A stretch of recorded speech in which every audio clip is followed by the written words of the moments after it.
Today, I am on a mission, and the mission is to convert this 4-meter square bedroom into a functional, compact living space.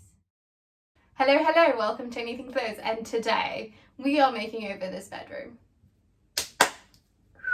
If you've watched my previous video about where I've rented in London, you would know that I have mostly lived in master bedrooms in the past 5 years. And if your question is, why am I moving to a smaller bedroom? The answer is as follows. 1, this bedroom has more light. 2, this bedroom is more quiet. And 3, and most importantly, I have hoarded so much stuff over the past 5 years of living in London, and having a smaller space essentially just forces me to have less stuff. So this is the opportunity really to cleanse myself from material stuff.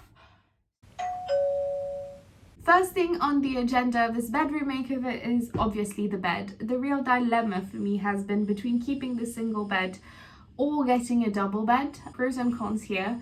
I have been sleeping on a double bed for the past 4 years, so all my beddings are double bed beddings, and also a lot of the time my family and friends do sleep over. So does it make more sense to just have a double bed, or should I keep the single bed and get an inflatable mattress and new bedding? Do I spend like £250 on a new bed, or do I spend like £50 to £70 on new bedding? Good questions. But also, if we upgrade the single bed into a double bed, it will definitely have to be a sofa bed, because I am also planning on maybe getting a desk into my room, because I do like to do my editing and my accounting in my own space. So it will definitely have to be like a very space efficient double bed, which means a sofa bed. I have been on the hunt for different sofa beds, and I have seen quite a few different things online. Here are the options.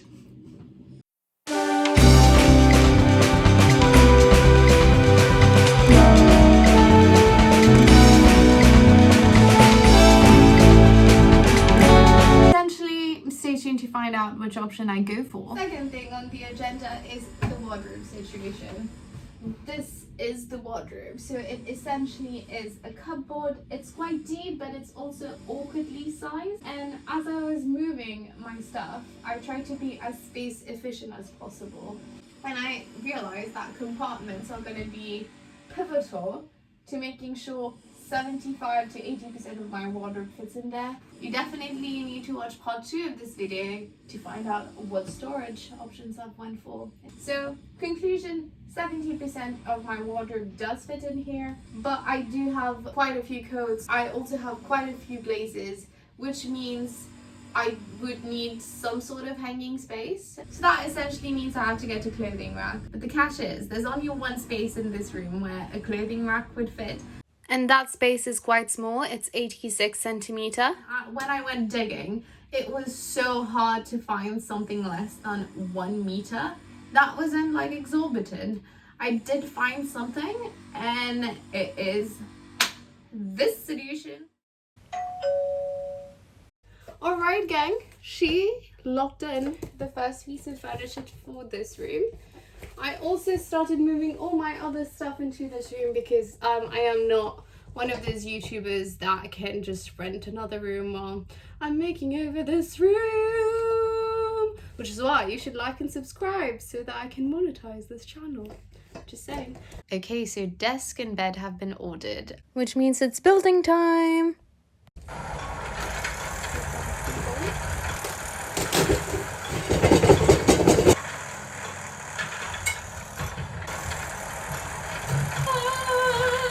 Round of applause. Okay, cool. Next. Desk is arriving tomorrow, and this bad boy is heavy. Also not me being slightly frustrated that I'm not getting my bed until 2 months from now, because I'd really like to see what my room looks like with all of this furniture. And a lot of this furniture was bought thinking about the bed in mind. So let's see, shall we? Oh, okay.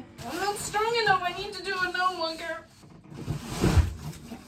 Maybe I need to do some math. No. Oh, okay. Like, where do I put a chair? This is why I need a sofa bed, guys. So this is the desk. Welcome to my desk. And bed is arriving in 2 months.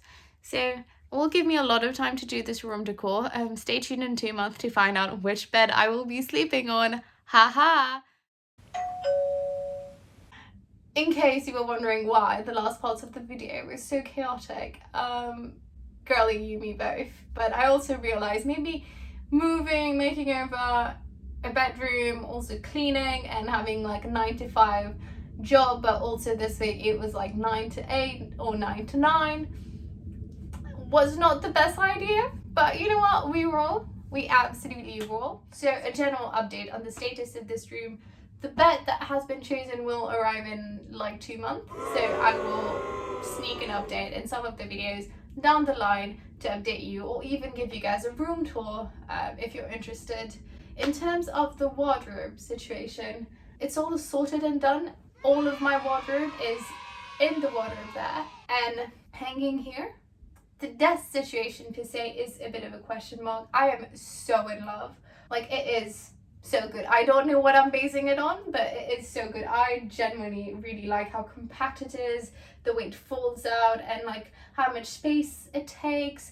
But the issue is when it's unfolded, it can only be put in the room in that way, and there's no space for a chair, and I don't really plan on sitting on my bed and treating my bed like a chair, which is why I'm debating whether to return it or to wait until I get my sofa bed and then try to figure it out, or just keep it for the next flat or the next makeover or the next, you know what, because it is such a beautiful desk. So we'll definitely give you guys an update on the desk in one of the future videos. Now that the skeleton of the bedroom is more or less done, if you want to know how I maximized all the storage humanly possible, stay tuned for part 2 of this video. Until then, see you guys later. Ciao, ciao!